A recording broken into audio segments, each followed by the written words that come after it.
அல்லேலூயா. கர்த்தர் நல்லவர். வாசிக்கலாம். ஏசாயாவின் தீர்க்கதரிசனம் 54ஆம் அதிகாரம் அதன் 10வது வசனத்தை யாவரும் சேர்ந்து ஒரு குரலாய் வாசிக்கலாமா?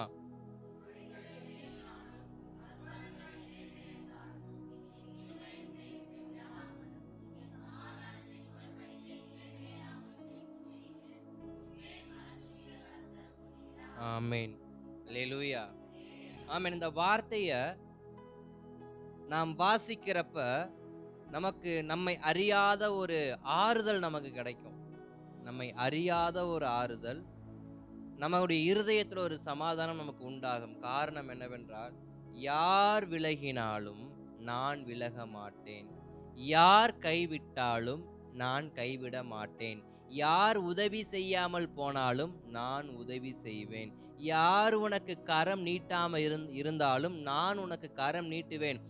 இப்படிப்பட்டதான ஒரு கைவிடப்பட்ட ஒரு தனிமையின் பாதையில, இல்ல ஸ்தோத்திரம் ஒரு வியாகுலத்துல, இப்படி யார் இருந்தாலும் அவர்களுக்கு இந்த வார்த்தையை வாசிக்கிறப்ப, இந்த வார்த்தை அவர்கள் இருதயத்தில் எழுதி வைக்கப்பட்ட அவர்களுக்காகவே இந்த வார்த்தை எழுதி வைக்கப்பட்டது போலவும், அவர்களுக்காகவே இந்த வசனம் வாசிக்கப்பட்டது போலவும் இருக்கும். காரணம், அத்தனை கிருபையை கர்த்தர் இந்த வசனத்தில் வைத்திருக்கிறார்.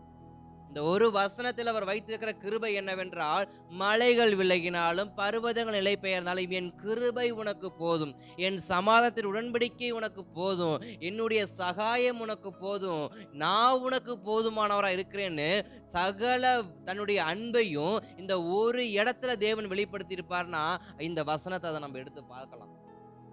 தேவன் எந்த அளவுக்கு தம்முடைய ஜனங்களை நேசிக்கிறார் அப்படிங்கிறது இந்த ஒரு வசனம் அடையாளம். பர்வதங்களைப் போல, மலைகளைப் போல நம்முடைய வாழ்க்கையில இருக்கிறவங்க நம்முடைய வாழ்க்கையை விட்டு விலகினாலும் நம்மோடு நிழலாய் இருக்கிறவர். சிலருக்கு நம்பிக்கை எப்படி வரும்னா, காரியங்கள் வெளிப்படும் பொழுது நம்பிக்கை வரும். காரியங்கள் வெளிப்படும் போது நம்பிக்கை வரும். இன்னும் சிலருக்கு நம்பிக்கை எப்படி வரும்னா, கண்ணால் பார்த்ததுக்கு அப்புறம் நம்பிக்கை வரும். கண்ணால் பார்த்ததுக்கு அப்புறம் நம்பிக்கை வரும். இன்னும் சிலருக்கு எப்படின்னா, கூடவே இருக்கணும். எப்படி இருக்கணும்? கூடவே இருக்கணும். இன்னும் சிலருக்கு அதை குறித்ததான ஒரு கோஷங்கள் வேணும். ஒரு சகாக்கள் என்ன பண்ணுது? தேவைப்படுது. இதெல்லாம் எதற்கு? தமக்கு முன்பாக, தன் கண்ணுக்கு முன்பாக என்னோடு இருக்கிறவர்கள் சொன்ன இப்படிப்பட்ட வார்த்தைகளை நம்பி சில நம்பிக்கைகள் நம்மை அறியாம நம்முடைய இருதயத்துல தோன்ற ஆரம்பிச்சிடும். இந்த நம்பிக்கை எங்க இருக்கும் அப்படின்னா, இதை ஒரு குடும்பத்துல இருந்து நான் பார்க்கிறேன். ஒரு தாய் தன் பிள்ளைக்கு ஒரு நம்பிக்கையை ஏற்படுத்துறாங்க. என்ன நம்பிக்கைன்னா, நான் இருக்கிறேன், நீ எதுக்கும் கவலைப்படாத. என்ன சொல்றாங்க? நான் இருக்கிறேன், நீ எதுக்கும் கவலைப்படாத. ஒரு தாய் தன் பிள்ளைக்கு கொடுக்கிற நம்பிக்கை என்ன? நான் உன் கூட இருக்கிறேன், நீ என்னைய பார்க்கிற, என் ஆலோசனை நீ கேட்கிற, அதனால நீ எதுக்கும் பயப்படாத, ஒரு நாளும் நான் உன்னைய கைவிட மாட்டேன். இன்னும் சில தாய்மார்கள் சில வசனங்கள் சேர்த்துக் கொள்வது உண்டு. உன்னைய பெற்றெடுத்த எனக்கு உன்னைய காப்பாத்த தெரியாதா? 10 மாசம் சுமந்த எனக்கு உன்னைய காப்பாத்த தெரியாதா? இப்படிப்பட்டதான வார்த்தைகளையும் அந்த தாயாரும் சொன்னார்கள். அந்த தாயும் தன் மகனை பார்த்து, நான் இருக்கிறேன், நீ கவலைப்படாத, நான் உனக்கு இப்படி இருப்பேன், நான் உனக்கு பலனா இருப்பேன், நான் உனக்கு நம்பிக்கையா இருப்பேன், நான் உனக்கு உயர்வை கொடுக்கிற ஒரு நல்ல தாயா இருப்பேன்னு தன் தாயார் தன் மகனை அவ்வளவு அவ்வளவு அவ்வளவு ஊக்கமாக ஊக்கமாக ஊக்கமாக அந்த மகனை வளர்த்து வந்தாங்க. அப்படி வளர்த்து வந்த தாய் சொன்ன ஒரு வார்த்தை என்னன்னா, ஒரு நாள் வந்தது, அந்த கணவனார் ஒரு காரியத்தை செய்ய அவர் திட்டம் வைத்திருக்கிறார். அந்த கணவனார், அந்த சகோதரனுடையதான கணவர் ஒரு காரியத்தை செய்ய தீர்மானம் பண்ணியிருக்கிறார். என்ன தீர்மானம்னா, ஆயுள் காலம் முடிய போது, ஆயுள் காலம் முடிய போற நேரத்துல நம்முடையதான சொத்துக்களை எல்லாம் நம்முடைய பிள்ளைகளுக்கு கொடுத்துருவோம், நம்முடைய மரணம் நிம்மதியா இருக்கட்டும், நம்முடைய மரணத்துக்கு அப்புறம் நம்முடைய பிள்ளைகள் சண்டை போடக்கூடாதுன்னு சொல்லி அந்த தகப்பன் யோசித்து அந்த காரியங்களை பார்த்து, இவன் இந்த விஷயத்தை எடுத்து செய்வதற்கு ஒரு நல்ல பையனா இருக்கிறான் தன்னுடைய மூத்த சகோதரன் அவர் நினைச்சாரு. தன் மூத்த குமாரனை அந்த தகப்பன் நினைச்சாரு. ஆனா அந்த தாயால் வளர்க்கப்பட்ட பிள்ளை இருக்கான் பாத்தீங்களா, இந்த பிள்ளைக்கு தாய் சொல்றாங்க, நான் இருக்கிறேன், நீ பயப்படாத. இந்த பயப்படாதன்ற காரியம் எப்படி வருதுன்னா, தகப்பனுக்கு பிடித்த உணவு ஒண்ணு, தாய் சமைச்சு கொடுத்த உணவு ஒண்ணு. ஆனா ரெண்டையும் எப்படி பண்ணிட்டாங்க, மெர்ஜ் பண்ணிட்டாங்க. எப்படி மெர்ஜ் பண்ணாங்க? காட்டுல ஆடு மாடு என்னைக்கு என்ன பண்ணாது, மேயாது. காட்டுக்கு வேட்டையாட போன ஏசா எதை வேட்டையாடி கொண்டு வந்திருக்கணும்? ஒரு மானை வேட்டையாடி கொண்டு வந்திருக்கணும், இல்ல ஒரு முயலை வேட்டையாடி கொண்டு வந்திருக்கணும், ஏதோ ஒரு காட்டு விலங்கை வேட்டையாடி கொண்டு வந்திருக்கணும். ஆனா இந்த ரெபேக்கால் இருக்காங்கல்ல, காட்டு விலங்கையுடைய சுவையை வீட்டு விலங்குக்குள்ள என்ன பண்ணாங்க? இப்ப தாய் தன் பிள்ளைக்கு எப்படிப்பட்ட நம்பிக்கையை கொடுக்கறாங்க? எது வந்தாலும் நான் பார்த்துக்கிறேன். அந்த வார்த்தைக்கு அடையாளம் என்ன? எந்த விதமான வேலை செஞ்சாவது நான் உன்னை என்ன பண்ணிடுறேன், காப்பாத்திடுவேன், நீ கவலைப்படாத. அப்ப தாய் காட்டு விலங்கின் சுவையை எதுக்குள்ள கொண்டு வராங்க? வீட்டு விலங்குல. இப்ப வீட்டு விலங்கை சுவைத்து பார்த்துட்டு தகப்பனாரும் ஆசீர்வதிச்சிட்டாரு. ஆனா இந்த பையனுக்கு ஒரு உறுத்தல் இருந்துச்சு.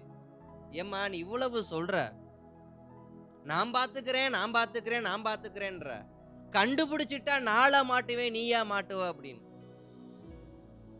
நீ சொல்றதெல்லாம் கேட்க நல்லா தான் இருக்கு, மாட்டினா நாளை மாட்டுவேன் நீயா மாட்டுவ, நீ போயிருவாங்கிட்டு நாளை மாட்டிக்கிட்டு முழிக்கணும் நாளைக்கு அப்படின்னு மகன் கேட்கிறப்ப அதுக்கு ஒரு ஐடியா கொடுக்குறாங்க. நான் சொல்றத நீ செய்வானா, இதையும் செய். உங்க அண்ணனுடைய அடையாளம் என்ன? சரீரம் முழுக்க ரோமங்கள் இருக்கும், அதானே? அந்த ஆட்டு ரோமத்தை எடுத்து போத்திட்டு என்ன பண்ணு போ. அப்ப ஒரு நம்பிக்கையை எப்படி கொடுக்கறாங்க? தன்னுடைய சுயத்திலிருந்து ஒருவருக்கு பேசுகிற வார்த்தை அது நாளடைவில் நம்பிக்கையாய் மாறி மாறி மாறி அந்த யாக்கோபு கடைசியில தன் தாய் சொன்ன அத்தனையும் செஞ்சாரு. முடிவு என்னன்னு பார்த்தா குடும்பத்தை விட்டு பிரிந்து வாழ்கிற நிலைமையை கர்த்தர் என்ன பண்ணாரு? காரணம் என்ன? தன் தாய் மீது வைத்த நம்பிக்கை. யார் மீது வைத்த நம்பிக்கை? தன் தாயின் மீது வைத்த நம்பிக்கை. எந்த தாயும் தன் பிள்ளைக்கு துரோகம் செய்ய மாட்டாங்க. ஆனா தாய் துரோகம் செய்ய மாட்டாங்க. தாயின் வார்த்தையில உண்மை இருக்கும். தாய் என்றைக்கும் நமக்கு நல்வழியை காட்டுவாங்கன்ற அந்த பிளைண்ட் நம்பிக்கையில என்ன பண்ணக்கூடாது? கிறிஸ்தவ வாழ்க்கையில கிறிஸ்துவை தவிர யாரையும் நம்பி பிரயாணிக்க கூடாது. பிரயாணப்பட்டோம்னா முடிவு விளைவா மாறிடும். கர்ப்பத்தில் பிறக்கும் பொழுது யாக்கோபு கர்த்தர் கொடுத்த வார்த்தை என்ன? மூத்தவன் இளையவனை சேவிப்பான்னு. அப்படி மூத்தவன் இளையவனை சேவிப்பான்னு வாக்குத்தத்தம் கொடுத்த கர்த்தருக்கு இளையவனை காப்பாற்ற தெரியாதா? வாக்குத்தத்தம் கொடுத்த கர்த்தருக்கு இளையவனை உயர்த்த தெரியாதா? வாக்குத்தத்தம் கொடுத்த கர்த்தருக்கு இளையவனை காப்பாற்ற தெரியாதா? வாக்குத்தத்தம் கொடுத்தவருக்கு இளையவனை ஆசீர்வதிக்க தெரியாத யார் இப்ப உள்ளவரா? மனித யோசனைகள் உள்ள நம்பிக்கையாய் பிறக்குது. எதற்கு தாயின் கர்ப்பத்தில் கர்த்தர் வாக்குத்தத்தத்தை கொடுத்தாரு? என் நம்பிக்கை, அதாவது உன்னுடைய நம்பிக்கை நானா இருக்கணும், உன் நம்பிக்கை என் வார்த்தையா இருக்கணும்னா தாயின் கர்ப்பத்தில் உருவாகும் பொழுது இந்த வார்த்தையை கர்த்தர் கொடுத்தார். ஆனா இந்த வார்த்தைய ரெபேக்காள் எப்படி மாத்துறாங்க? கர்த்தர் என்கிட்ட சொன்னாரு. எப்படி மாத்துறாங்க? கர்த்தர் என்கிட்ட சொன்னார். நீ இப்படித்தான் இருக்கணும்னு கர்த்தர் என்கிட்ட சொன்னார். நீ இப்படியெல்லாம் செய்யணும்னு கர்த்தர் என்கிட்ட சொன்னார். ஏன்னா பாவம் கர்ப்பமா இருக்கிறப்ப கர்த்தர் அவங்களோட தானே வார்த்தையை கொடுத்தாரு. இப்ப யார் நம்புறா தாயின் வார்த்தைய? அந்த பிள்ளை நம்புறான். உனக்கு ஒண்ணு தெரியுமா? 2 பேரும் டிஷும் டிஷும் வயிற்றுக்குள்ள சண்டை போடுறப்ப எனக்கு ஒரே வேதனையா போச்சு. நானும் ஜோமனை உட்காந்துட்டு அப்ப எனக்கு வார்த்தையை கர்த்தர் கொடுத்தாரு, மூத்தவன் இளையவனை சேவிப்பான். அப்பனா என்ன அர்த்தம்? நான் சொல்றதெல்லாம் நீ கேளு, சொத்து பூரா உனக்கு வந்துரும். வாக்கு தத்துவம் என்ன ஆயிரும்? ஏன்னா வாக்கு தத்துவம் அப்படிதான் இருக்கு. அதனால உங்க அப்பாவால ஒண்ணும் பண்ண முடியாது, உங்க அண்ணனால ஒண்ணும் பண்ண முடியாதுன்னு வாக்கு தத்துவத்துக்கு விரோதமாய் பிள்ளைகளுக்கு நம்பிக்கையை திணித்த தாய்க்கு நடந்த கொடுமை என்னன்னா, பிள்ளைகளை விட்டு காலம் முழுக்க பிரிஞ்சிருந்தாங்க. ஆனா இங்க வேதம் சொல்லுது, நீ எதை மலை போல நம்பி இருந்தாயோ அது உன்னை விட்டு விலகும். அப்ப யாக்கோபு ஆதியாகமம் 27 அதிகாரத்தை பார்க்கிறப்ப அவ்வளவா நம்புவர். 43வது வசனத்தை வாசிங்களேன். இவ்வளவு நம்பினவருக்கு மறுபடியும் நம்புறார். வாசிங்க ஆதியாகமம் 27 அதிகாரம் 23வது வசனத்தை, 43வது வசனத்தை. ஆகையால் ஆகையால் என் மகனே, என் மகனே, நான் சொல்வதை கேட்டு கேட்டு எழுந்து புறப்பட்டு புறப்பட்டு ஆரானில் இருக்கிற ம், என் சகோதரனாகிய லாபானிடத்துக்கு ஓடிப்போய் ம், உன் சகோதரனுடைய கோபம் தணியும் மட்டும் தனியும் மட்டும் சில நாள் அவனிடத்தில் இரு. ம், உன் சகோதரன் உன்மேல் வைத்த கோபம் ம், தணிந்து ம், நீ அவனுக்கு செய்ததை அவன் மறந்த பின் ம், நான் ஆள் அனுப்பி ம், அவ்விடத்திலிருந்து உன்னை அழைப்பிப்பேன். ம். நான் ஒரே நாளில் உங்கள் இருவரையும் ஏன் இழந்து போக வேண்டும் என்றாள். போதும். இப்ப தாயினுடையதான ஆலோசனை என்ன வருது இங்க மகனுக்கு? நம்ம செஞ்சதை எப்படியோ உங்க அப்பா ஏமாந்துட்டாரு, ஆனா உங்க அண்ணன் என்ன பண்ணிட்டான்? கண்டுபிடிச்சிட்டான். என்ன பண்றது? இப்ப தாய் ஒரு ஆலோசனை கொடுக்கறாங்க தன் பிள்ளைக்கு. என்ன ஆலோசனைனா, நீ என்ன பண்ணி என் பேச்சை கேட்டு உங்க மாமா வீட்டுக்கு போயிரு, அதாவது என்னுடைய அண்ணா வீட்டுக்கு நீ போயிரு. என்னுடைய அண்ணா லாபான் ஒருவன் இருக்கிறான், அவன் வீட்டுக்கு நீ போயிட்டன்னு வச்சுக்கியேன், அவன் உன்னை நல்லா பார்த்துக்குவான். இதன் அர்த்தம் என்ன? லாபான் உன்னை நன்றாக பார்த்து கொள்ளுவான். லாபானை மீறி ஏசாவால் உன்னை என்ன பண்ண முடியாது, ஒன்னும் செய்ய முடியாது. நீ கவலைப்படாம கண்ணை மூடிட்டு எங்க போ? லாபான் வீட்டுக்கு போ. இப்ப தாய் இன்னொரு நம்பிக்கையை ஏற்றி அனுப்புறாங்க. என்ன நம்பிக்கைனா, என் அண்ணன் உன்னை பார்த்து கொள்ளுவான்.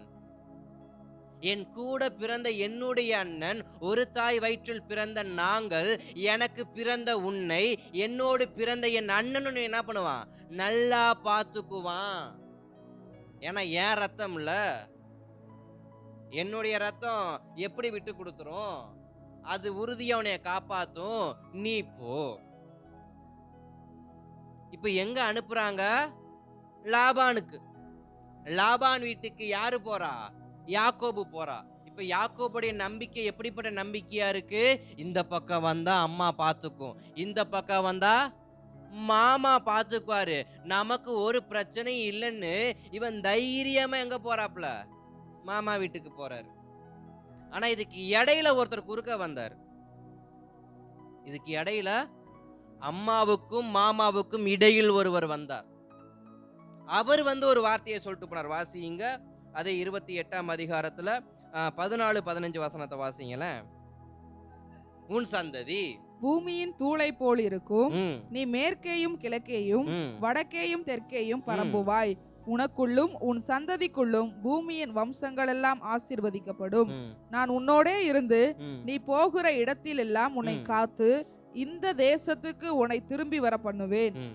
நான் உனக்கு சொன்னதை செய்யும் அளவும் உன்னை கைவிடுவதில்லை என்றார். ஸ்தோத்திரம். இங்க தாய் ஒரு வார்த்தையை சொல்லி அனுப்புனாங்க.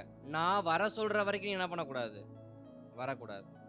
இங்க கர்த்தர் ஒரு வார்த்தையை சொல்றாரு. நான் உன்னைய கூட்டிட்டு என்ன பண்ணுவேன்? வருவேன். இருவருடைய வார்த்தையும் இப்ப யாக்கோபுடைய இருதயத்துல இருக்கு. ஆனா யாக்கோபு எதை நம்பினாரு? தன் தாயின் வார்த்தையை. காரணம், அவங்க கண்ணுக்கு முன்பாக இருக்கிறாங்க. இதுவரைக்கும் எனக்கு நன்மையை செஞ்சாங்க அவங்க. விஷயம் என்னன்னா, யாக்கோபு ஏன் கர்த்தருடைய வார்த்தை இன்னும் அந்த ஆழமான வேர் பற்றாம இருக்காருன்னா, இதுவரைக்கும் என் அம்மா எனக்கு நல்லதுதான் பண்ணாங்க, சோ லாபான் வீட்டுக்கு போறது நல்லது, லாபான் வீட்டுக்கு போறது நல்லதுன்னு கண்டு அவர் கிளம்பி போறார். குறுக்க கர்த்தருடைய வார்த்தை வருது, நான் உன்னைய மறுபடியும் கூட்டிட்டு வருவேன், மனசுல வச்சுக்க, வெறுமையா கூட்டிட்டு வர மாட்டேன், உன்னை ஆசீர்வதிச்சு கூட்டு வருவேன். ஆனாலும் யாக்கோபு இதெல்லாம் மறந்து எங்க போனாரு? லாபான் வீட்டுக்கு போனாரு. லாபான் வீட்டுக்கு போய் சுமார் ஒரு 22 வருடங்கள் என்ன பண்ணாரு? ஆடு மேய்ச்சார். எதற்காக? எதற்காக? ஒரு பக்கம் பொண்ணை கட்டிக்கிறதுக்கா இருக்கட்டும், ஒரு பக்கம் நம்பிக்கை, இன்னொரு பக்கம் என்ன? நம்பிக்கை. என் தாய் சொல்லிட்டா, நான் கூப்பிடுற வரைக்கும் என் அண்ணன் வீட்டை விட்டு என்ன பண்ணக்கூடாது? வெளியில வரக்கூடாது. பொண்ணுக்காக வாழ்ந்தா ஆடு மேய்ச்சா மேய்ச்சிட்டு போட்டு ரெண்டாவது. ஆனா ஏன் அந்த பொண்ணுக்காக இது வரைக்கும் வராத ரோசம், 22 வருஷமா வராத ரோசம் எப்ப வந்துச்சு? வந்துச்சு. ஏன் இது வரைக்கும் அந்த எண்ணம் யாக்கோபுக்குள்ள வரலன்னா காரணம், யார் சொல்லி அனுப்பியிருக்கா? என் அம்மா சொல்லி அனுப்பியிருக்காங்க. சொன்னது யாரு? என்னை பெற்றெடுத்த என் தாய். அவள் வார்த்தைக்கு நான் மீறி செயல்பட மாட்டேன். நம்பிக்கை யாரு மேல? பர்வதம் போல இருந்த அம்மா தான் வனாந்தத்துல பரதேசியா என்ன பண்ணிட்டாங்க. 22 வருஷமா யாரு வந்தா கூட,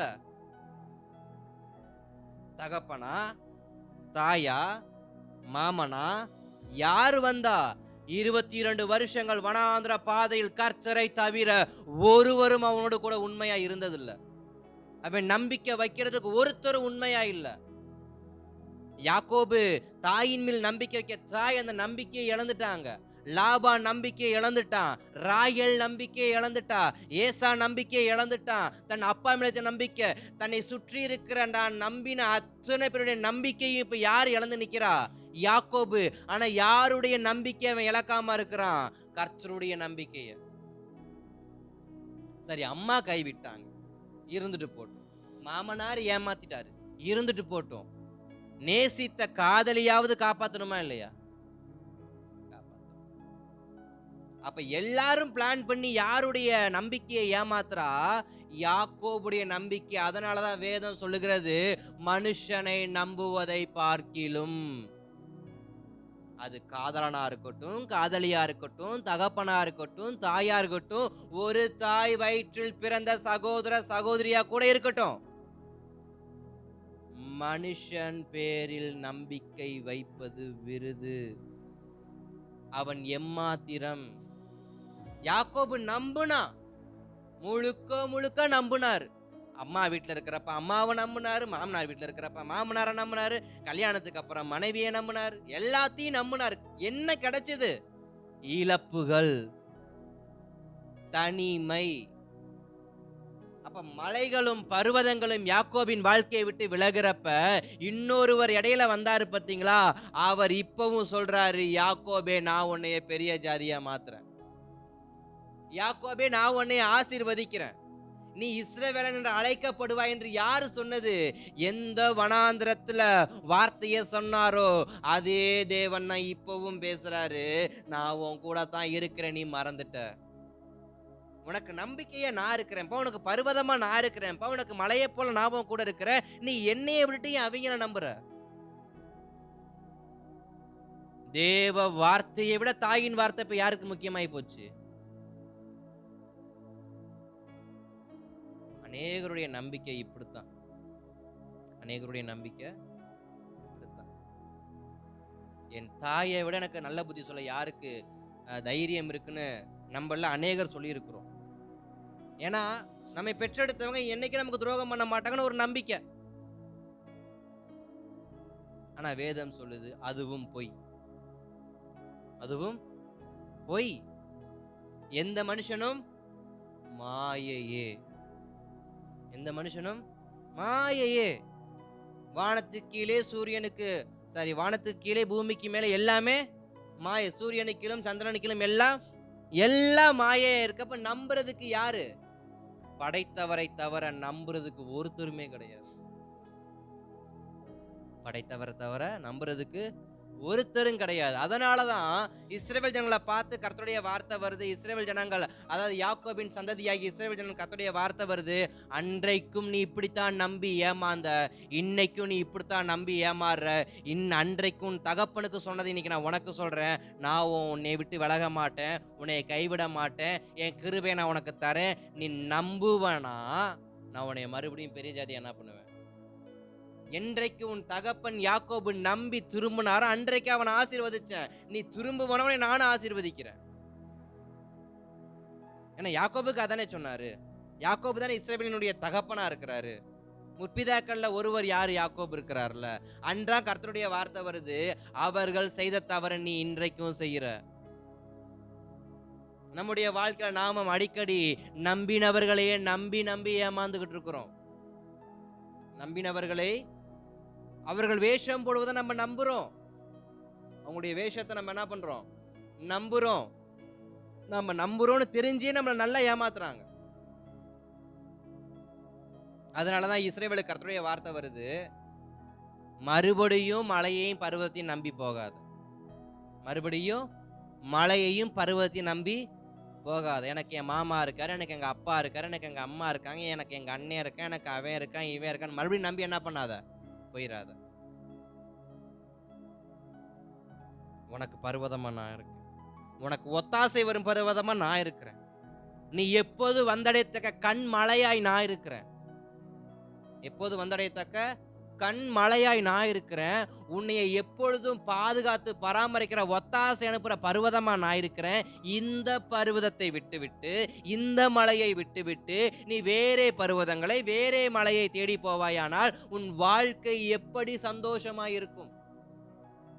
யாக்கோபின் வாழ்க்கை சந்தோஷம் இல்லை. யாக்கோபின் பிள்ளைகளாகிய இஸ்ரவேலின் சந்ததிகளுக்கும் சந்தோஷம் இல்லை. அப்படி இழந்தவர்களுக்கு கர்த்தருடைய வார்த்தை வருது, நீ திரும்புவாயானால், நீ திரும்புவாயானால், நீ மீண்டும் என்னுடைய பர்வதத்துக்கு திரும்புவாயானால், நீ மீண்டும் என்னுடைய மலைக்கு நேராய் திரும்புவாயானால் உன்னை நான் ஆசீர்வதிக்கிறேன். என் கிருபையை உனக்கு நான் கொடுக்கிறேன். அல்லேலூயா.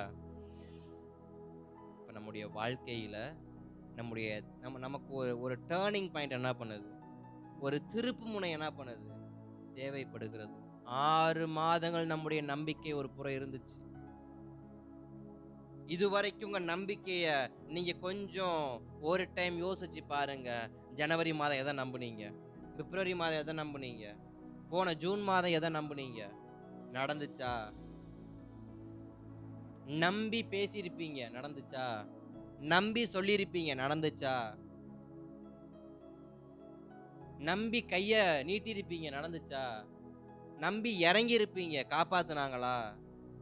6 மாதத்திலேயே உங்க வாழ்க்கைய கொஞ்சம் யோசிக்கிறப்ப, இத்தனை வருடங்களா நம்பிக்கையை ஏன் மற்றவர்கள் மேல் வைக்கிறீங்க? நமக்கு ஒரே ஒரு நம்பிக்கை, நம்மை படைத்த கர்த்தர் மட்டும்தான். அவரை நம்புவது நம்புவது நம்புவது தவிர வேற நம்பிக்கையே நம்முடைய வாழ்க்கையில இல்லை. அதனாலதான் யாக்கோபு அவனுடைய வாழ்க்கையில எவ்வளவு ஏமாந்திருந்தாலும், அவனுடைய வாழ்க்கையில அவன் எவ்வளவு இழப்புகளை சந்தித்திருந்தாலும், அவனை மறுபடியும் கர்த்தர் தொட காரணம் என்ன தெரியுமா? அவன் அந்த மலையையும் அந்த பர்வத்தையும் தூக்கி எறிஞ்சிட்டு கண்மலையாம் கிறிஸ்துவை, ஒத்தாசை வரும் பர்வதமாகிய கிறிஸ்துவை அவர் நோக்கி அவர் செயல்பட ஆரம்பித்ததற்கு அப்புறமாக அவருடைய வாழ்க்கையின் ஆசீர்வாதத்தின் பாதைகள் மாற ஆரம்பிக்குது. உங்க வாழ்க்கையில ஆசீர்வாதத்தின் பாதை மாறணும் அப்படின்னா உங்களுக்கு ஒத்தாசை அனுப்புற பர்வதங்கள் இயேசு கிறிஸ்துவை நோக்கி பாருங்க. உங்கள் வாழ்க்கையின் பாதையை கர்த்தர் நிச்சயம் மாற்றுவார். அது வரைக்கும் யாக்கோபினுடைய வாழ்க்கையின் பாதையில தனிமை இருந்துச்சு, ஏமாற்றம் இருந்துச்சு, எல்லாம் இருந்துச்சு. ஆனா என்றைக்கு யாக்கோபு எனக்கு இந்த பர்வதம் வேண்டாம், தாய் என்கிற பர்வதம் வேண்டாம், மாமன் என்கிற பர்வதம் வேண்டாம், இந்த மலைகள் எனக்கு வேண்டாம், எனக்கு கர்த்தர் மாத்திரம் போதுன்னு போனாரோ, அன்றைக்கு கர்த்தர் அவன் வாழ்க்கையின் பாதையவே மாத்தினார். அதற்கு அப்புறமா அவருடைய வாழ்க்கையில அவர் சரியான வெளிப்பாடுகளை கொடுத்து தன் பிள்ளைகளை ஆசீர்வதிக்கிறார். தன் பிள்ளைகளுக்கு வேண்டிய சகல நன்மையை யாக்கோபு கொடுக்கிறார். அப்ப இன்றைக்கு நாமும் நம்முடைய நம்பிக்கையை கர்த்தர் மேல் வைப்போம் என்றார். ஒரு நாளும் ஒருபோதும் மனுஷங்க வாக்குறுதி கொடுப்பாங்க, மனுஷங்க வாக்குறுதி கொடுப்பாங்க. ஆனா வாக்குறுதி என்ன பண்ண வேணாம், நம்ப வேண்டாம். வாக்குறுதி கொடுத்துருக்காங்க ஆண்டவரே, நீங்க தான் கிரியை செய்யணும். சொல்லியிருக்கிறாங்க ஆண்டவரே, நீங்க தான் கிரியை செய்யணும். நீங்க தான் அவங்க உள்ளத்துல என்ன பண்ணணும், பேசணும். எனக்கு கிடைக்க வேண்டிய நன்மையை இவன் மூலியமாக தான் கர்த்தனுக்கு கொடுக்க சித்தமா இருக்கிறீர் என்றால் அவனோடு பேசுங்க. இதுதான் நம்முடைய நம்பிக்கையா இருக்கணும். இதுதான் நம்முடைய நம்பிக்கையா இருக்கும். இதுல இருந்து சுருக்கமாக ஒரு 3-4 காரியத்தை நான் சொல்லிவிட்டு நான் கர்த்தருடைய வார்த்தையை நான் நிறைவு செய்ய விரும்புகிறேன். நம்பிக்கையை குறித்து நாம் கொஞ்சம் ஆழமாக நாம் பார்க்கலாம், வாசிக்கலாம். லூக்காவின் சுவிசேஷம் 18ஆம் அதிகாரம் அதன் 12வது வசனத்தை வாசிக்கலாம். லூக்காவின் சுவிசேஷம் 18ஆம் அதிகாரம் அதன் 12வது வசனத்தை வாசிக்கலாமா? 15:12 மன்னிக்கணும். லூக்கா 15:12. அவர்களில் இளையவன் தகப்பனை நோக்கி, தகப்பனே, ஆஸ்தியில் எனக்கு வரும் பங்கை எனக்கு தர வேண்டும் என்றான். அந்தபடி அவன் அவர்களுக்கு தன் ஆஸ்தியை பங்கிட்டு கொடுத்தான். இங்கு இளைய குமாரனை குறித்து இங்க ஒரு குடும்பத்தை குறித்து மறுபடியும் நம்ம பார்க்க போறோம். இங்கும் 2 சகோதரர்கள் இருக்கிறாங்க. இங்கேயும் இளைய சகோதரன் என்ன பண்றான்? தகப்பனை நோக்கி போகிறான். இளைய சகோதரன் தகப்பனை நோக்கி போகிறான். தகப்பனை நோக்கி போன இளைய சகோதரன் சொன்ன ஒரு வார்த்தை, இளைய குமாரன் சொன்ன வார்த்தை என்னவென்றால், சொத்துக்களை பிரித்து கொடுங்கள், சொத்துக்களை பிரித்து கொடுங்கள், என் ஆஸ்தியை எனக்கு தாரும், எனக்குரிய பங்கை எனக்கு பங்கிட்டு தாரும் என்று சொல்லி இளைய குமாரன் தன் தகப்பனை நோக்கி கேட்கிறான். இளைய குமாரனுக்கு ஒரு எண்ணம் வருகிறது, என்னவென்றால், நான் என் தகப்பனோடு இருப்பதை விட நான் தனியாக தெரிய வேண்டும். இன்னாருடைய மகன், இன்னாருடைய மகள் என்கிற அடைமொழியை விட என்னுடைய தகப்பன் தான் இவர் அப்படிங்கிற பெயரை உருவாக்கணும்னு சொல்லி இப்ப யாரு சொத்தை வாங்கிட்டு போறது? இளையகுமார். இங்க இளையகுமாருடைய வாழ்க்கையை பார்க்கிறப்ப அவன் நினைச்சது ஒண்ணு, ஆனா அவன் வாழ்க்கையில நடந்தது வேற ஒண்ணு. அவன் தனியா வாழ்ந்துடணும், என்னுடையதான நம்பிக்கைய, நான் என் மேல வச்சிருக்கிற நம்பிக்கைய, எனக்கு எங்க அப்பாவுடைய சொத்து மேல என்ன இருக்கு? நம்பிக்கை இருக்கு. அது எனக்கு வந்தா நான் வாழ்ந்துருவேன், நான் மேல உயர்ந்து வந்துருவேன் நம்பிக்கை யாருக்கு இருக்கு? இளையகுமாரனுக்கு இருக்கு. அந்த இளையகுமாரனுக்கு நம்பிக்கை, இப்படிப்பட்ட நம்பிக்கை இருந்ததுனாலதான் நேரா அப்பா கிட்ட போய் கேட்டாரு, சொத்தை எனக்கு பாதி பங்கு பிரிச்சு கொடு. அப்ப நம்பிக்கை எது மேல இருக்கு? பணத்தின் மேல. நம்பிக்கை எது மேல இருக்கு? பணத்தின் மேல. அது இருந்தாதான் நான் நல்லா இருக்க முடியும், அது இருந்தாதான் நான் உயர முடியும், அது இருந்தாதான் எனக்கு புத்துணர்ச்சி கிடைக்கும்.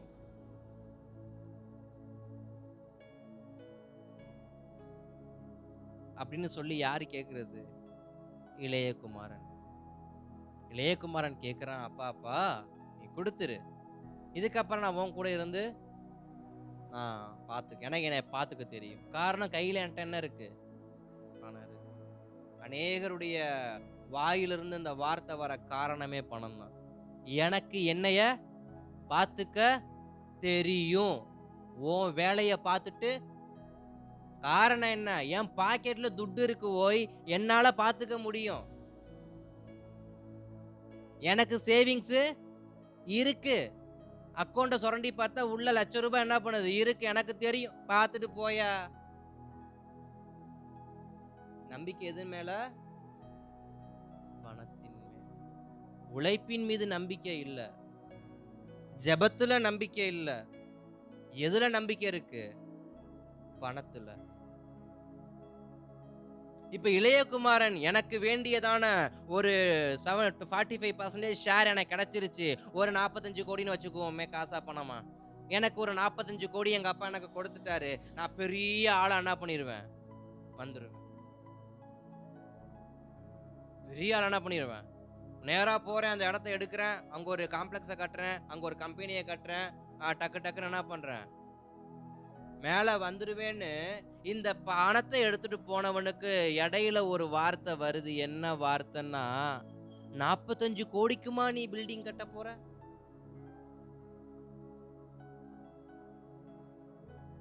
45 கோடிக்குமா நீ நகை வாங்க போற?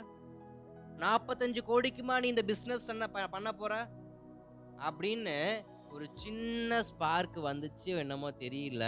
கொஞ்சத்தை சந்தோஷத்திற்காக அனுபவிப்போம், சந்தோஷத்திற்காக அனுபவிப்போம், சந்தோஷத்திற்காக அனுபவிப்போம். கடைசியில வேதம் இங்க கீழே சொல்லுது, அந்த வார்த்தையை வாசிங்களே, அது 13வது வசனத்தை. சில நாளைக்கு பின்பு இளைய மகன் எல்லாவற்றையும் சேர்த்து கொண்டு தூர தேசத்துக்கு புறப்பட்டு போய் அங்கே துன்மார்க்கமாய் ஜீவனம் பண்ணி தன் ஆஸ்தியை அழித்து போட்டான். ஸ்தோத்திரம். எதுல என்ன மாதிரி ஜீவனம் பண்ணானா? நம்முடைய ஆரம்பம் நல்லா தான் இருக்கு, நம்முடைய ஆரம்பம் நல்லதா கையில ஒரு 10 லட்சம் ரூபாய் பணத்தை கொடுக்கறப்ப, கர்த்தாவே ஸ்தோத்திரம், இந்த பணத்தை வச்சு நான் இப்படி இருப்பேன், அப்படி இருப்பேன், அதை வாங்குவேன். ஆரம்பம் நல்லா இருக்கு, முடிவு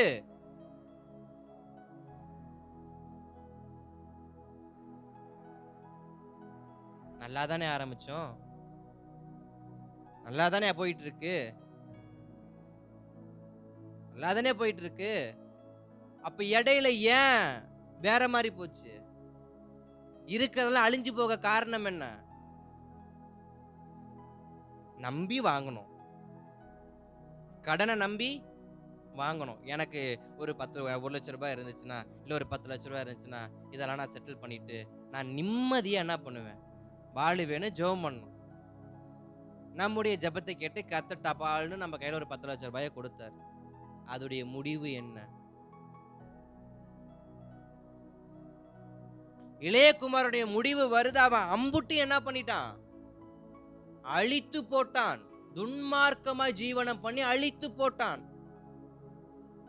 தகப்பன் கிட்ட இருந்து அந்த கையில அந்த பத்திரத்தை வாங்கிக்கிட்டு இந்த கோடி ரூபாய் பணத்தை எடுத்துட்டு அவன் போகிறப்பனுடைய அவன் இருதயத்துல ஒரு வார்த்தை இருக்கும், நான் போய் ஒரு கம்பெனியை வச்சு, நான் ஒரு கடையை வச்சு, நான் எப்படி பொழைக்கிறேன்னு எங்க அப்பாவுக்கு நான் என்ன பண்றேன் காட்டுறேன். இன்னும் அவர் சின்ன பிள்ளை நினைச்சிட்டு இருக்காருன்னு சொல்லி ரோசமா மீசையை முறுக்கிட்டு பணத்தை வாங்கிட்டு போனப்போ முடிவு நல்லா தான் இருந்துச்சு. ஆரம்பமும் முடிவும் அன்னைக்கு என்ன இருந்துச்சு? நல்லா இருந்துச்சு. ஆனா உண்மையான முடிவு எப்படி இல்ல? சரியில்லையே. நாம் ஒரு காரியத்தை கேட்கிறோம், ஒரு விஷயத்தின் மேல நம்பிக்கையை வச்சு, இந்த காரியத்தை எனக்கு வாய்க்க பண்ணுங்க ஏசப்பா, இந்த காரியம் எனக்கு இருந்தா போதும் ஏசப்பான்னு அழுகையா அழுது உபவாசம் போட்டு கண்ணீர் விட்டு ஜெபித்த காரியம் கையில் வந்தப்ப அதை ஏன் காப்பாற்றிக் கொள்ள முடியல? அதை ஏன் சரியான விதத்துல கொண்டு போக முடியல? ஏன் முடியல? ஏன் தெரியுமா? ஏன்னா உள்ள ஒரு விஷயம் வருது, கொஞ்சம் சந்தோஷமா இருந்துட்டு போலாமே, போறதுதான் போறோம், இப்படி சந்தோஷமா இருந்துட்டு ஒரு 4 பேரை பார்த்துட்டு அந்த கடையில சாப்பிட்டு அப்படி போலாமே, நேரா தான் போறோம், ஒரு லெஃப்ட்ல இருக்க அந்த கடையை, ரைட்ல இருக்கிற அந்த கடையை பார்த்துட்டு போவோமே, இப்படித்தான் போவோமேன்னு போனா போற இடத்துல போறப்ப பிச்சைக்காரன் என்ன பண்ண? கடைசியில அப்பா வீட்டை வந்து புறப்பட்டு போறப்ப செல்வ சீமானா போனான். அவன் நினைச்ச இடத்துக்கு போறப்ப அவன் எப்படிப்பட்டவனா போனான்? பிச்சைக்காரனோட மோசமா போனான். காரணம் என்ன? ஆரம்பிக்கிறது சரி, முடிவு எப்படி இருக்கு? எந்த பாதையில போறோம்? எதன் மேல நம்பிக்கையை வச்சு போறோம்? பணத்தையே ஒருத்தன் நம்புனானா அவன் வாழ்க்கை எப்படித்தான் இருக்கும்? முடிவற்ற வாழ்க்கையா இருக்கு. ஏன்னா எல்லா தீமைக்கும் வேற எதுதான்? பணம் தான். பண ஆசையே எல்லா தீமைக்கும் வேறா இருக்கு.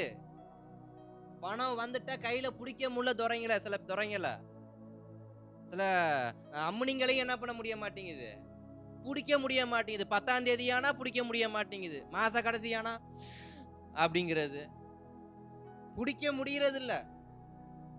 அதுவும் துறமார்களை கேட்க வேணாம், ஆண்ட வேலையே பறந்துருவலாம். வாங்குறப்ப இருந்த யோசனை அதை செலவழிக்கிறப்ப ஏன் வரதில்லை? கரைஞ்சு போனதுக்கு அப்புறம் ஆண்டவர் உம்மை தவிர அப்படின்னா, நான் தான் கொடுத்தேனே உனக்கு, மறுபடியும் எதுக்கடா ஐஸ் வைக்கிறப்ப வந்து அதான் கொடுத்தேனே, நீ கேட்டேன்னு தானே உனக்கு எல்லாத்தையும் நான் 2 மடங்கு 1 மடங்கு 3 மடங்கு ஏத்தி கொடுத்தேன், மறுபடியும் ஏன்டா வந்து காலை சுரண்ட? என்னதான்டா வேணும் இப்போ உனக்கு? அது தீந்து போச்சு ஆண்டவர். எப்படா தீத்த? சந்தோஷமா இருந்துட்டு போலான்னு பார்த்தேன், எல்லாம் தீந்து போச்சு.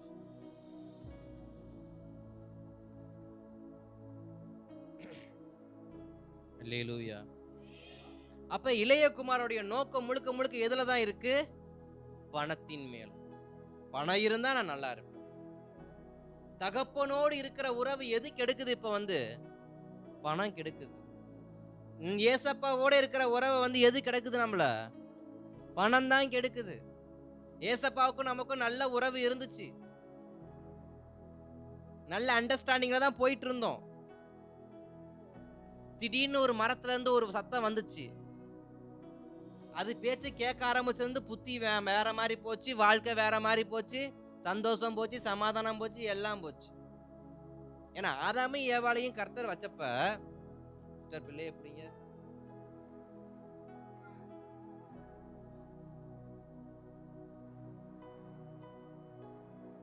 பிடிச்சவங்கள கீழே அடைச்சு போட்டு வச்சிருக்கோம். அப்படிங்க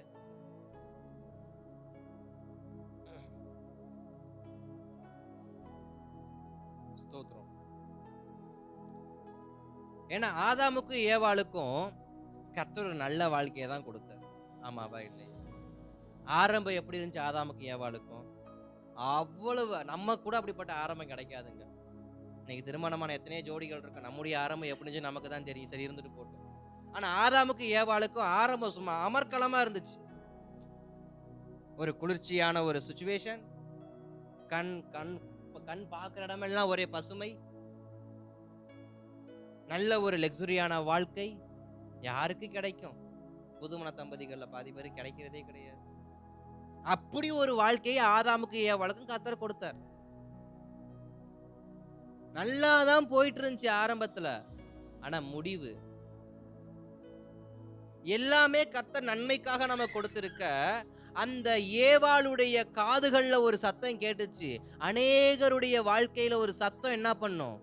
நம்முடையதான ஐக்கியம், தேவனுக்கும் நமக்கும் இருக்கிற ஐக்கியத்துல அப்பைக்கப்போ ஒரு சத்தம் நமக்குள்ள வந்து கேட்கும். அந்த சத்தம் என்னன்னா, அது சில சமயங்கள் நம்முடைய மாமிச சத்தமா இருக்கும். சில சமயங்கள்ல யாரோ எங்கேயோ பேசின சில உணர்ச்சி பூர்வமான வார்த்தையா இருக்கும். இல்லைன்னா வேற எங்கேயாவது ஏதாவது நடந்தது நம்முடைய சிந்தையில இருந்து என்ன பண்ணும்? இதெல்லாம் வைக்கிறது யாரு? அதுக்கு பேர் தான் பிசாசு. அதுக்கு ஒரு மேலோட்டமா பேர் வைக்கணும்னா பிசாசு.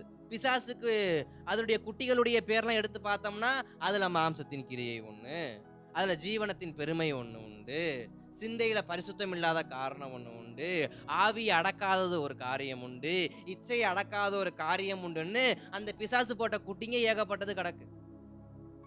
அதுல ஒரு சில குட்டி மண்டைக்குள்ள ஏறிக்கிட்டு அதுங்க என்ன சொல்லுது அப்படின்னா, நீ அந்த மரத்தின் கனியை புசித்தால் நீ தேவனை போலவே மாறிடுவாய். மரத்தின் கனியை புசித்தா ஆசை யாரதான் விட்டுச்சு? ஆசை யாரதான் விட்டுச்சு? இப்பவே அவங்க வாழ்க்கை தேவனை போலத்தான் இருக்கு. ஏன்னா தேவன் தான் கூடவே இருக்கிறாரு. பகலின் குளிர்ச்சியான வேளையில் கர்த்தர் ஆதாமோடு என்ன பண்ணிட்டு இருந்தாரு? ஏற்கனவே அந்த பொழப்புல தானே இருக்கிறோம். நம்ம ஏற்கனவே தேவனோட தானே இருக்கிறோம். ஏற்கனவே தேவனை போல தானே இருக்கிறோம். ஏன்னா யார் ஒருவர் தன்னோடு இருக்கிறார்களோ அவருக்கு தம்முடைய பிரசன்னத்தை அவர் கொடுத்து தம்மை போல மறுரூபம் மாற்றுறதுதான் கர்த்தருடைய வேலை.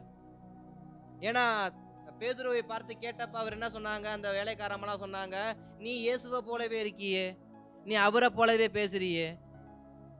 3 வருஷமா இருந்ததுக்கே இப்படி ஒரு பேருனா, டெய்லி டெய்லி டெய்லி டெய்லி இவங்களுக்காகவே கர்த்தர் ஒருவர் படைச்சதே அவருதான். அப்ப அவங்களுடைய தோற்றம் எந்த அளவுக்கு இருந்திருக்கும்? ஆனா சத்தம் வருது, நீ தேவனை போல என்ன பண்ணிருவ? மாறிடுவ. அநேக நேரங்கள் உணர்ச்சிகளுக்கும் ஆசைகளுக்கும் ஏக்கங்களுக்கும் இடம் கொடுத்து இடம் கொடுத்து இடம் கொடுத்து தான் ஆரம்பத்துல ஆரம்பிச்சதெல்லாம் உண்மைதான். முடிவை இன்னைக்கு வரைக்கும் பார்க்க முடியாம ஓடிக்கிட்டு தான் இருக்கிறோம். ஆனா அதுக்கான முடிவு என்னைக்கு வரும் தான்? ஏன்னா ஆதாமுக்கு ஏவாளுக்கு உடனே கர்த்தர் முடிவை கொடுத்துட்டார், இளையகுமாரனுக்கு உடனே முடிவை கொடுத்துட்டாரு. ஆனா சிலருக்கு இன்னும் கர்த்தர் முடிவை வச்சிருக்காரு. அந்த முடிவு எப்படிப்பட்டதா இருக்கும் என்பது கர்த்தருடைய கரத்துல மட்டும்தான் இருக்கு. அப்ப ஏவாள் கர்த்தருடைய வார்த்தையை விட யாருடைய வார்த்தைக்கு முக்கியத்துவம் கொடுக்கறாங்க? எந்த வார்த்தைக்கு நம்பிக்கைய முக்கியத்துவம் கொடுத்துறாங்க? அப்ப நம்மோடு பேசின கர்த்தருடைய வார்த்தையை விட நமக்கு ஆசை காண்பிக்கிற வார்த்தைகள் நமக்கு முக்கியமா? இன்றைய வாழ்க்கை அப்படித்தான் இருக்கு. அதுதான் முக்கியம். வேற என்ன பாஸ்டர் எங்களுக்கு வேணும்? அதுதான் பாஸ்டர் முக்கியம். ஏசப்பா பேசுற வார்த்தையை விட எனக்கு ஆசையை தூண்டுகிற வார்த்தை தான் எனக்கு முக்கியம். இனி கற்பனைகளை மிதக்க வைக்கிற வார்த்தை தான் எனக்கு முக்கியம். ஏன்னா அதுதானே நாளைக்கு நம்மள உயரத்துல கொண்டு போய் நிப்பாட்ட போகுது. ஆனா கர்த்தருடைய வார்த்தை அழகா அவங்க கூட இருந்துச்சு. என்றைக்கு பிசாசுக்கு இடம் கொடுத்தாங்களோ கர்த்தருடைய வார்த்தை அவர்கள் வாழ்க்கையில் தடைபட ஆரம்பிச்சது. கர்த்தருடைய வாழ்க்கை அவருடைய வாழ்க்கையில தடைபட ஆரம்பிச்சது. அதனாலே தான் காயின் ஆபலை என்ன பண்ணான்? கொன்றான். கர்த்தருடைய வார்த்தை ஒரு குடும்பத்தில் இருக்கிறப்ப பிரிவினை வராது, குளறுபடி வராது, சண்டை சத்துரவு எதுவும் வராது. ஆனா வேற வார்த்தை உள்ள வந்துச்சுன்னா எல்லாம் நடக்க ஆரம்பிக்கும். அதே போலதான் இளையகுமாரனுக்கும் தகப்பனோடு இருக்கிற வரைக்கும் நல்லா தான் இருந்தான். யோசிச்சு பாருங்களேன், இருக்கிறது அப்பா வீட்டுல சாப்பிட உறங்க வஸ்திரம் போட ஒரு குறையும் இல்லை. ஏன்னா அப்பா வாங்கி கொடுத்துருப்பாரு. Deepavali, Pongal, new year, Christmas எந்த ஃபங்க்ஷன் வந்தாலும் ட்ரெஸ் வாங்க, ட்ரெஸ் வாங்கி கொடுக்க யார் இருக்கா? கை செலவு காசு கொடுக்க யார் இருக்கா? 3 வேளை சோறு போட யார் இருக்கா? செருப்பு தேஞ்சு போனால் வாங்கி கொடுக்க யார் இருக்கா? முடி வெட்டி விட யார் இருக்கா? எல்லாம் அப்பா இருக்காரு. இது போக நமக்கு பேக்கப்ல என்ன இருக்கு? நம்முடைய சொத்து அப்படியே தான் இருக்கு. எந்த தகப்பனும் நம்முடைய பங்குல இருந்து நமக்கு செலவு பண்ண மாட்டாங்க.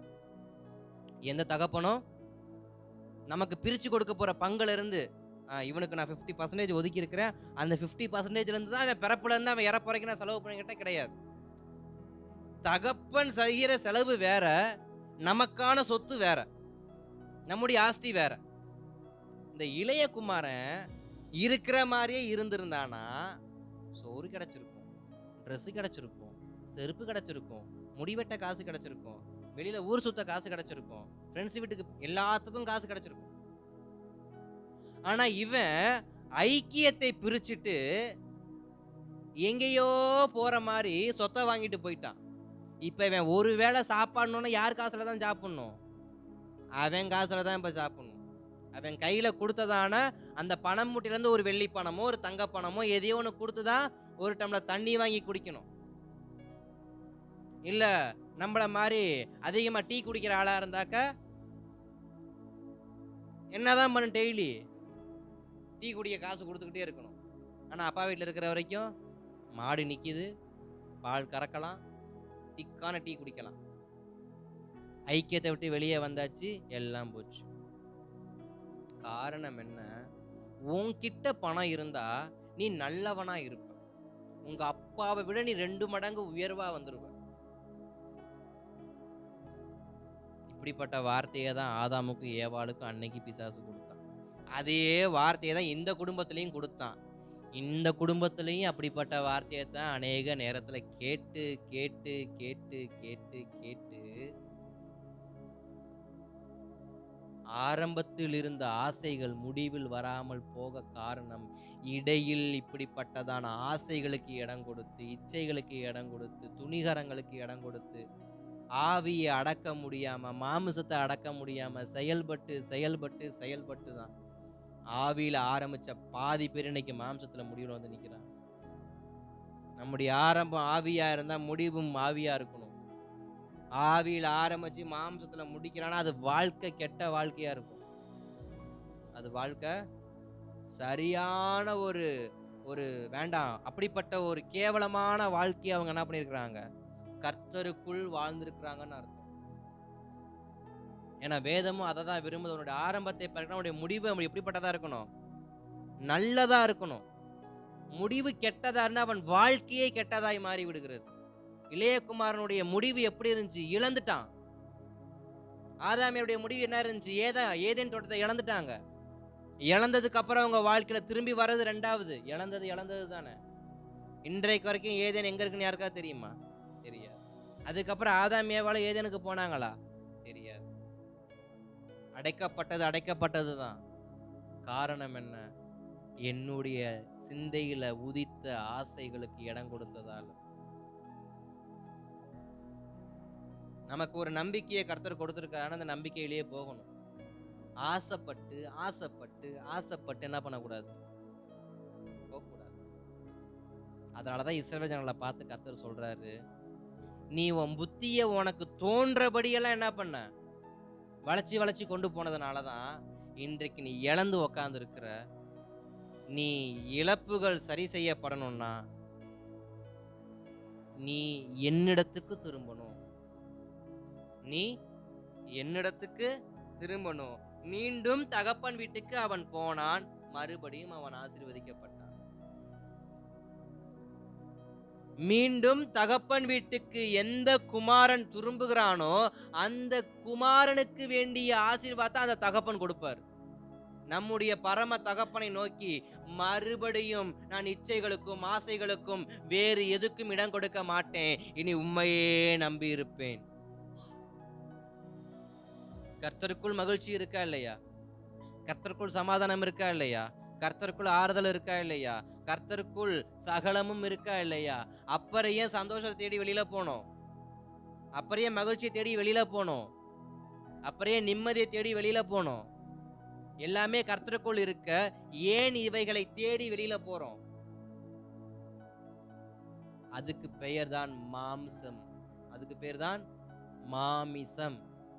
மாமிசம் சொல்லுது, அங்க போனா உனக்கு ரிலாக்ஸேஷன் கிடைக்கும். என்ன கிடைக்கும்? நிம்மதி கிடைக்கும். அங்க போனா சந்தோஷம் கிடைக்கும். இங்க போனா சந்தோஷம் கிடைக்கும். இதெல்லாம் வெளியில வர காரணம் என்ன? உள்ள இருக்கிற காசு தானே. காசு இருக்க போய் தானே மாலுக்கு போக என்ன வருது? காசு இருக்க போய் தானே பீச்சுக்கு போக என்ன வருது? காசு இருக்க போய் தானே அந்த மலையில போய் நிக்க என்ன வருது? ஏன்னா மலை மேல இருந்து கீழே பார்த்தா நிம்மதியா இருக்கும். விழுந்தா அதோட நிம்மதியா இருக்கும். அது ரெண்டாவது விஷயம். நிம்மதிகள் தேடி போகிற இடங்களை பாருங்க. ஆனா வேதம் சொல்லுது, கர்த்தருக்குள் சகலமும் இருக்கு. கர்த்தருக்குள் சந்தோஷம் இருக்கு, கர்த்தருக்குள் நிம்மதி இருக்கு, கர்த்தருக்குள் பரிசுத்தம் இருக்கு, கர்த்தருக்குள் சகலமும் நன்மைக்கு எதுவா இருக்கு.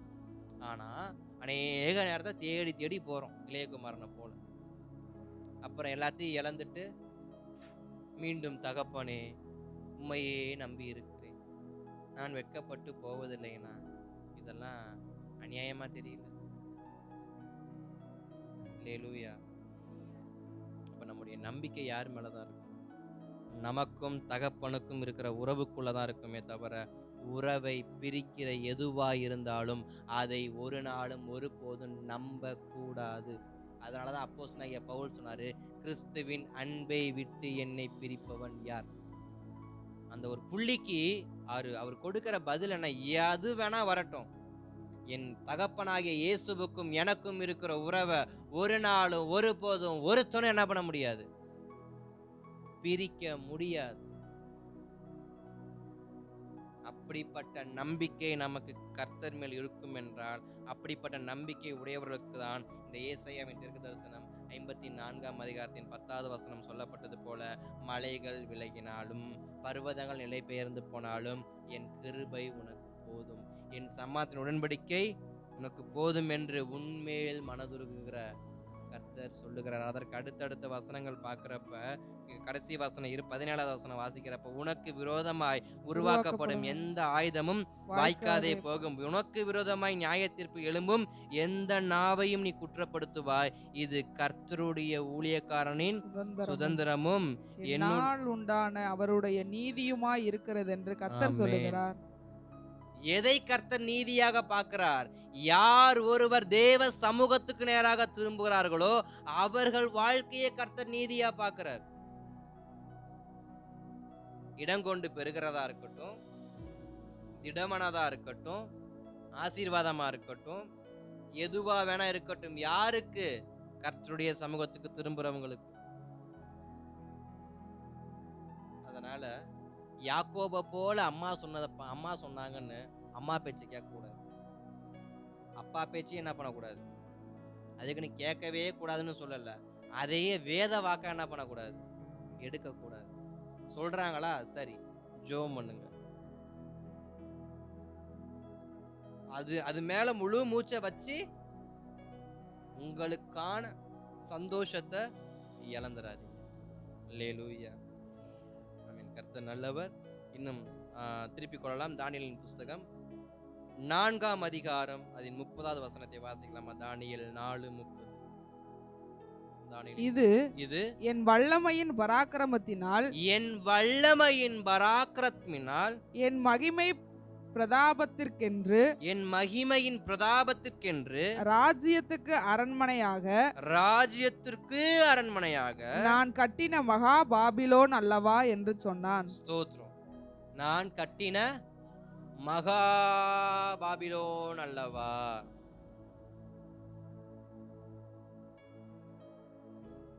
எதற்கு அந்த வசனத்தை மறுபடியும் வாசிக்கிறோம்? இது என் வல்லமையின் பராக்கிரமத்தினால் என் மகிமையின் பிரதாபத்திற்கென்று ராஜ்யத்துக்கு அரண்மனையாக நான் கட்டின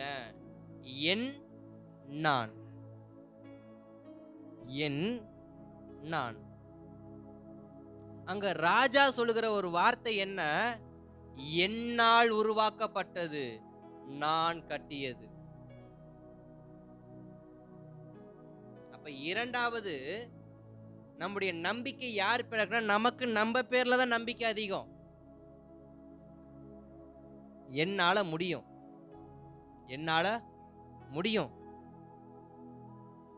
நான் தொடர்ந்து வேலை செய்ய என்னால சீக்கிரம் முன்னேற முடியும்.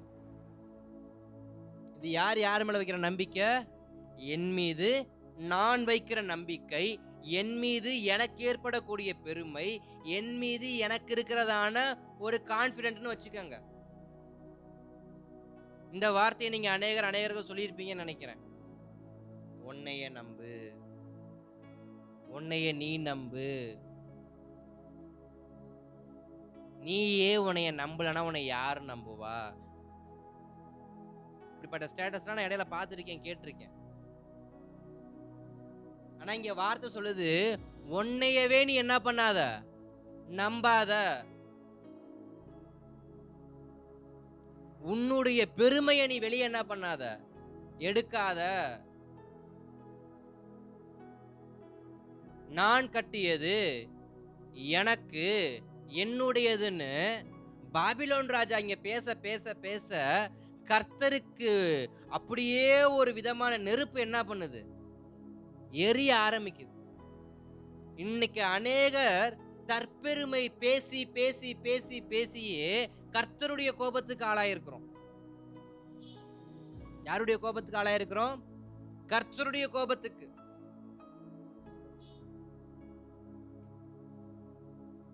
எந்த ஒரு காரியத்தையும் கர்த்தர் நமக்குடைய வாழ்க்கையில கொடுக்கிறாருன்னா அதை தற்பெருமை பேசுவதை என்றைக்கு நம்முடைய நாவு அடக்குதோ அன்றைக்கு வாழ்க்கை உருப்படும்.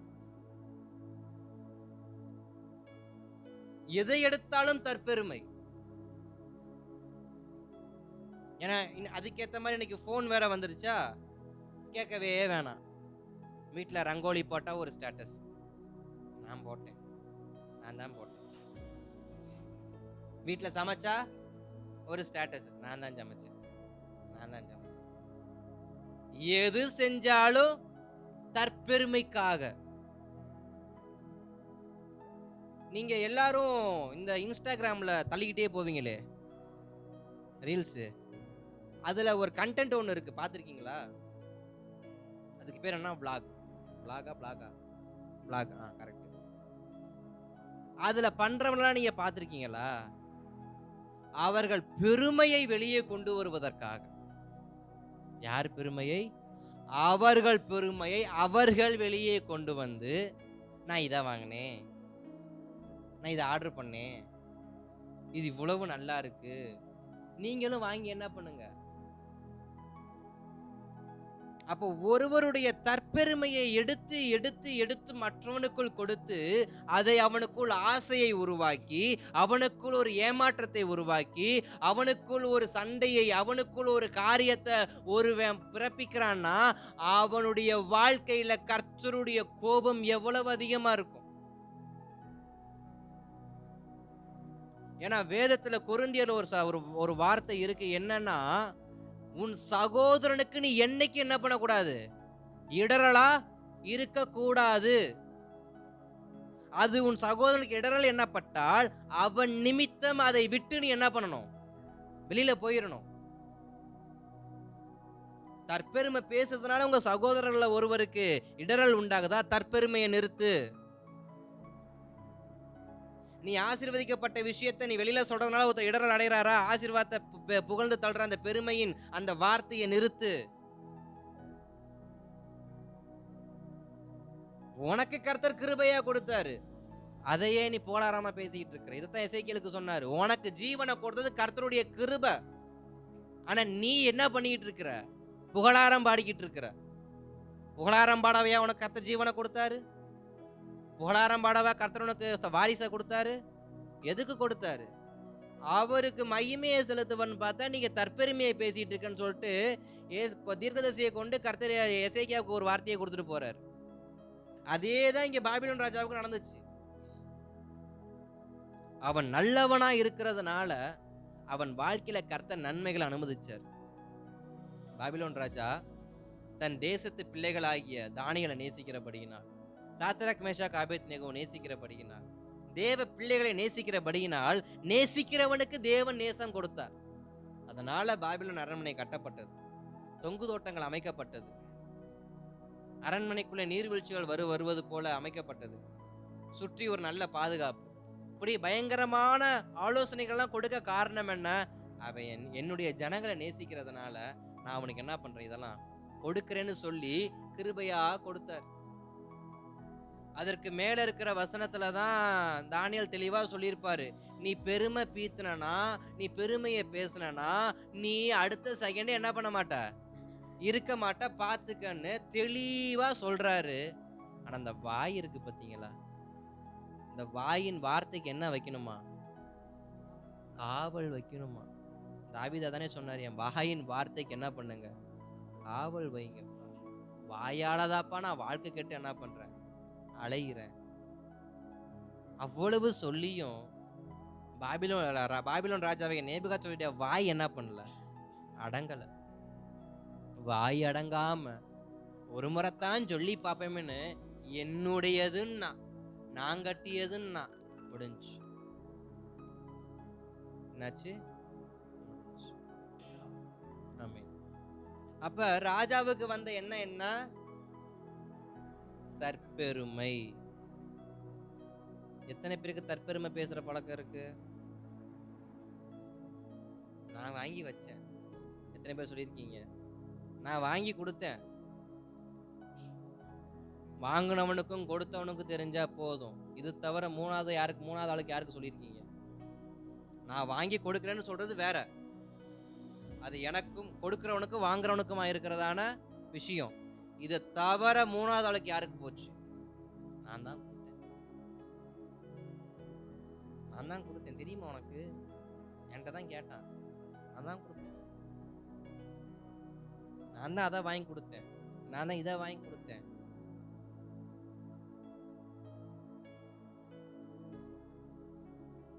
இது எல்லாமே எதுக்கு தான் சமம்?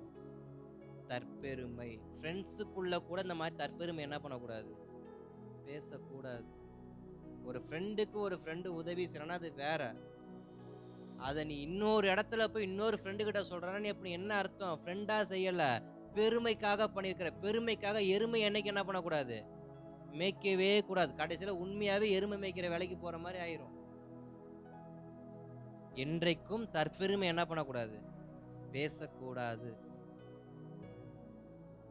தற்பெருமையை நம்ம என்னைக்கு என்ன பண்ணக்கூடாது, நாடக்கூடாது. அப்ப ஸ்தோத்திரம். இஸ்ரவேல் ஜனங்களுக்கு ஒரு நம்பிக்கை இருந்துச்சு. என்ன நம்பிக்கை? ஒரு தற்பெருமை என்ன இருந்துச்சுன்னா, எங்களை காக்கிற கர்த்தர் எங்களை எப்படி என்ன பண்ணுவாரு, காப்பாத்துவாரு. உன் வேலையை பார்த்துட்டு என்ன பண்ணு. யாரை பார்த்து சொன்னாங்க?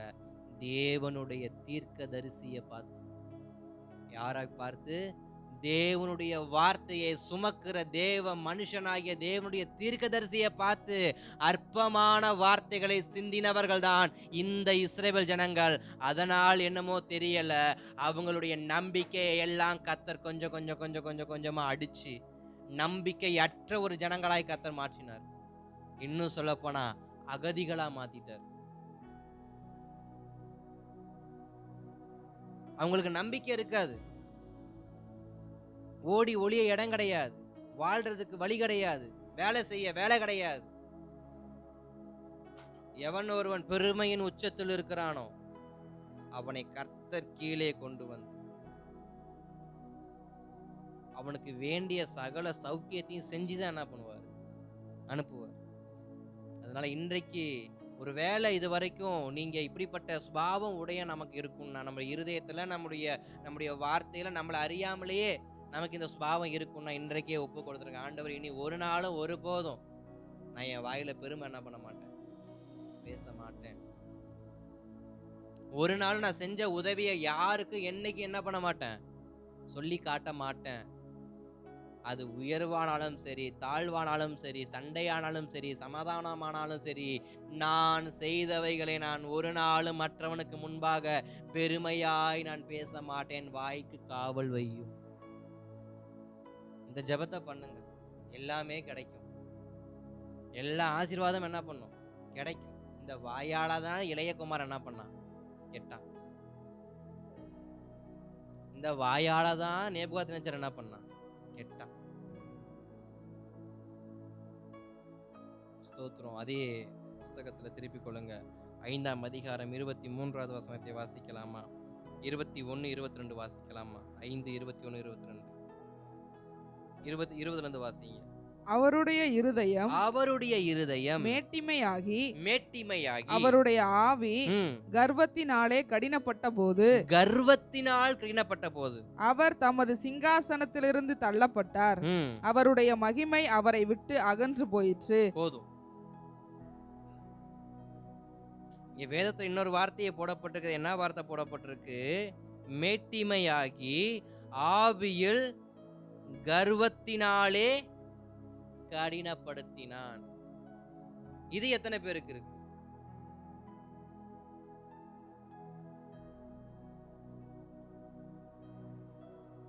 மேட்டிமை பெருமை பேசுறது ஒரு பக்கம் இருக்குன்னா, இந்த மண்ட கௌரவம் பிடிச்சவன் ஒரு வார்த்தை நம்ம வாயிலிருந்து வரும் அடிக்கடி. கேள்விப்பட்டிருக்கீங்களா? அந்த கௌரவம் பிடிச்சவனா இருந்தா கர்த்தர் அவனை விட்டு என்ன பண்ணிடுவாரா, வெளியில போயிருவாரா. நமக்கு புரியுற ஸ்லாங்ல சொல்லணும்னா, ஹெட் வெயிட்னு சொல்லுவோம் பாத்தீங்களா, மண்டகணம் பிடிச்ச ஆள் இருக்கு பாத்தீங்களா, அவங்கெல்லாம் மேட்டிமை கர்வத்தில் கடினப்படுத்தி, அவ்வளவு கௌரவம்.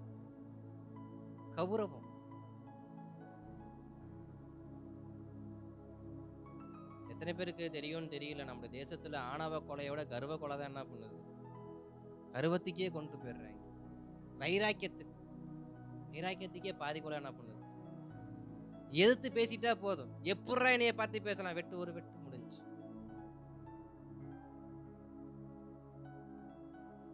இப்படிப்பட்ட ராஜாவுக்கு அடுத்தடுத்த வசனத்தை வாசிங்க. 21. அவர் மனுஷரில் என்று தள்ளப்பட்டார். அவருடைய இருதயம் மிருகங்களுடைய இருதயம் போலாயிற்று. காட்டு கழுதைகளோடு சஞ்சரித்தார்.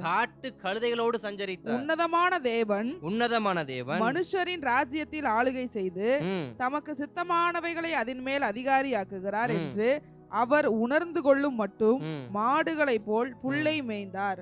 அவருடைய சரீரம் ஆகாயத்து பனியிலே நனைந்தது. போதும். அப்ப இருதயம் எப்படிப்பட்ட இருதயமா மாறுது? மிருகத்தின் இருதயம்.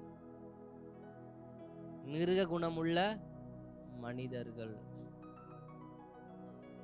ஏன்னா அங்க வார்த்தை வருது, இருதயம் கடினப்பட்டதுக்கு அப்புறமா கர்வம் மண்டைக்கு என்ன பண்ணுது, கர்வம் மண்டைக்கு நேரம் ஏறிச்சுன்னா அடுத்து என்ன வருது?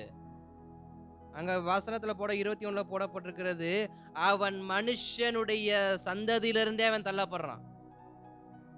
மனித சந்ததியிலிருந்தே அவன் என்ன பண்ணப்படுறான், தள்ளப்படுறான். யாரு? பெருமை பேசுகிறவர்களும் கர்வம் பிடித்தவர்களும் எதிலிருந்து தள்ளப்படுறாங்க?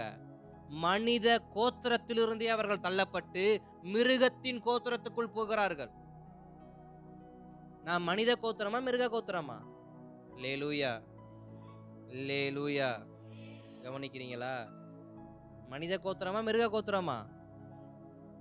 மனித கோத்திரத்துக்கு எந்த இருதயம் இருக்கணும்? கடிவாளம் போட்ட கர்வம் பிடிச்ச இருதயம் இருக்கணுமா? இல்ல திமிரு பிடிச்ச இருதயம் இருக்கணுமா? இல்ல மேட்டிமை பெருமை பேசுற இருதயம் இருக்கணுமா? எந்த இருதயம் இருக்கணும்? நான் மனித கோத்திரமாய் இருந்தால் எனக்குள் அன்பு, சாந்தம், நீடிய பொறுமை, இச்சையடக்கம் இது எல்லாமே இருந்தா நான் மனித கோத்திரத்தை சார்ந்தவன். நான் எந்த கோத்திரத்தை சார்ந்தவன்? மனித கோத்திரத்தை சார்ந்தவன். எனக்கு வெறுப்பு, கோபம், கசப்பு, பொறாமை, எரிச்சல், பெருமை, மேட்டிமை, கர்வம்னா இதெல்லாம் மிருக கோத்திரத்தை சேர்ந்த சந்ததி. வேதம் சொல்லுகிறது 21 சொல்லுகிறது, அவர் மனுஷனிடத்திலிருந்து தள்ளப்பட்டார், அவருடைய இருதயம் மிருகத்தின் இருதயத்தை போல் மாறுகிறது. மனுஷனோடு பேசுகிறவன் மிருகமாய் மாறுகிறான். மிருகம் மனுஷனோடு பேசுமா? மனுஷன் மிருகத்தோடு பேசுவானா? அப்ப வித்தியாசம் உண்டாகுதா? காரணம் என்ன? பெருமை, மேட்டிமை, ஆணவம், அகங்காரம், சொல்லிக்கிட்டே போவேன் நான். நீங்க உங்களுக்கு என்னென்ன தெரியுமோ நீங்க ஃபில் பண்ணிக்கங்க அந்த இடத்துல.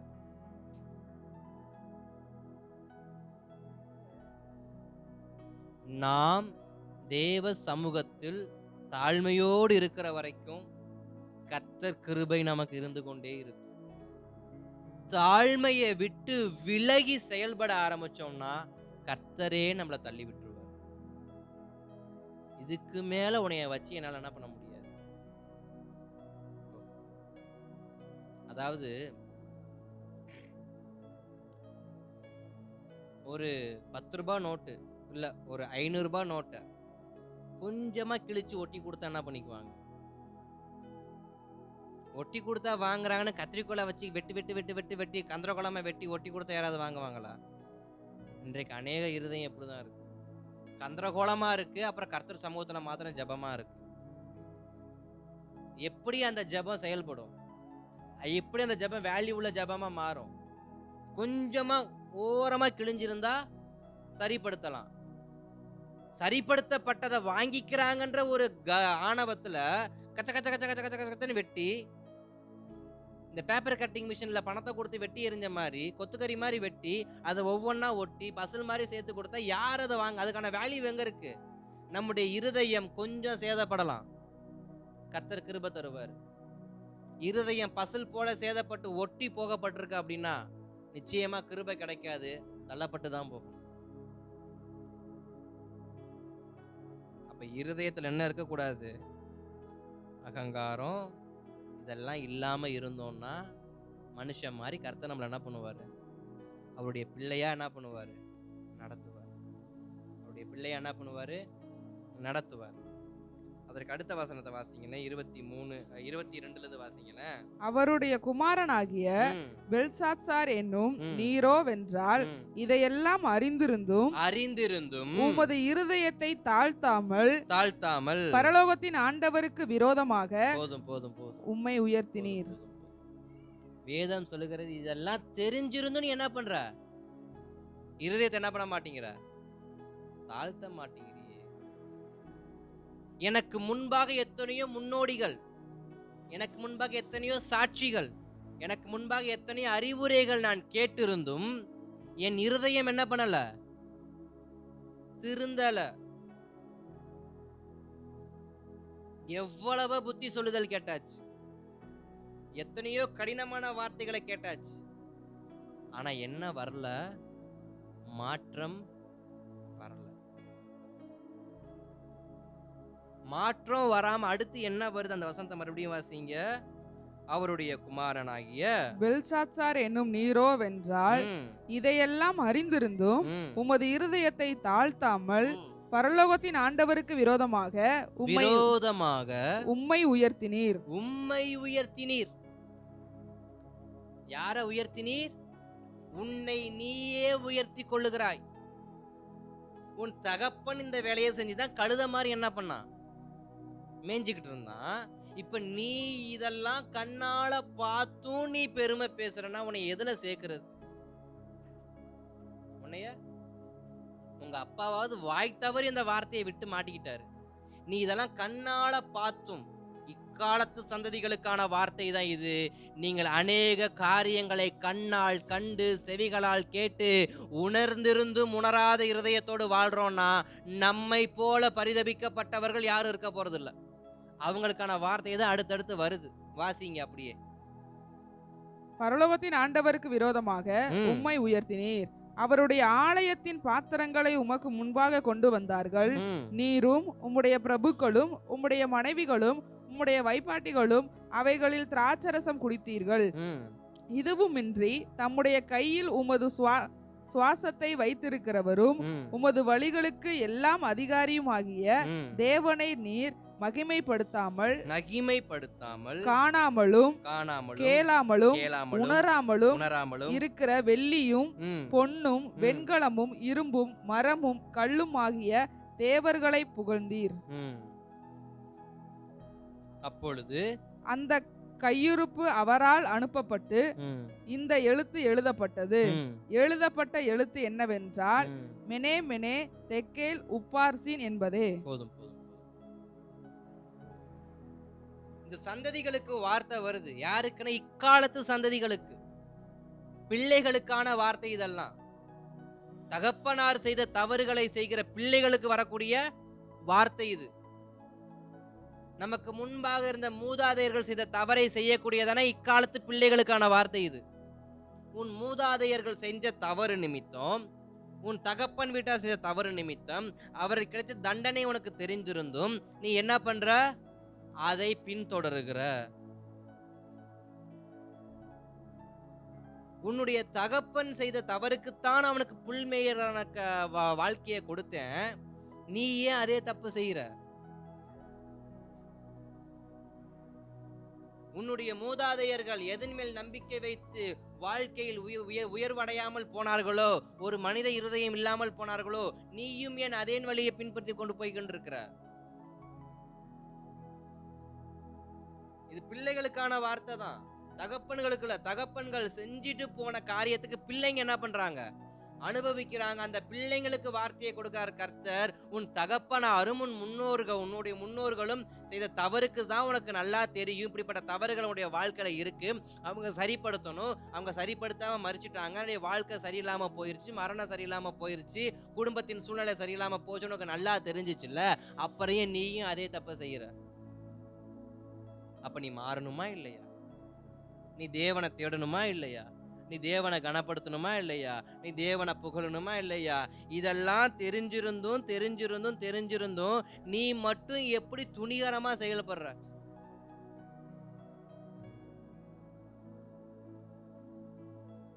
இங்க இருக்கிற நாம் எல்லோருமே பிள்ளைகள் தான். இன்றைக்கு இருக்கிற அத்தனை சந்ததிகளும் பிள்ளைகள் தான். அவர்கள் வயது எவ்வளவு உயர்வா இருந்தாலும் சரி, பிறந்த குழந்தை தேவனுடைய பார்வையில பிள்ளைகள் தான். நம்முடைய முன்னோர்கள் ஆபிரகாம், ஈசாக்கு, யாக்கோப், முன்னோர்களை பார்க்கிறோம். முன்னோர்களுக்கு கர்த்தர் கொடுத்த வார்த்தை, முன்னோருடைய வாழ்க்கையை கண்ணால பார்த்தோம். சந்ததிகள் ஏன் அதை பின்தொடரணும்? முன்னோருடைய வாழ்க்கை எழுதப்பட்டு வைக்கப்பட்டிருக்குதா? ஆபிரகாமுடைய வாழ்க்கை வரலாறு இதுல இருக்கா? ஈசாக்குடைய வாழ்க்கை வரலாறு இருக்கா? யாக்கோபுடைய வாழ்க்கை வரலாறு இருக்கா? இத்தனை வரலாறுகளும் பார்த்து விட்டு ஏன் நம்முடைய வாழ்க்கை மாத்திரம் வழி மாறி போகுது? அதனாலதான் சந்ததிகளுக்கு சொல்றாரு, நீ உணர்வடையாம இருக்கிற, நீ தேவனை கனப்படுத்தாம இருக்கிற, நீ மறுபடியும் பாவத்துக்குள்ளே என்ன பண்ற? விழுகிற அப்படின்னு சொல்லிட்டு தான் அங்க ஒரு வார்த்தையை விரல் என்ன பண்ணுது? அந்த வார்த்தை என்ன? மெனே மெனே தெக்கேல். இதுக்கு என்ன அர்த்தம்னு அடுத்து வாசிக்கிறாங்க, வாசிங்க. இந்த வசனத்தின் அர்த்தமாவது, மெனே என்பதற்கு தேவன் உன் ராஜ்யத்தை மட்டிட்டு அதற்கு முடிவு உண்டாக்கினார் என்றும். ஸ்தோத்திரம். மெனே மெனேனா என்ன ஆயிருச்சு? முடிவு.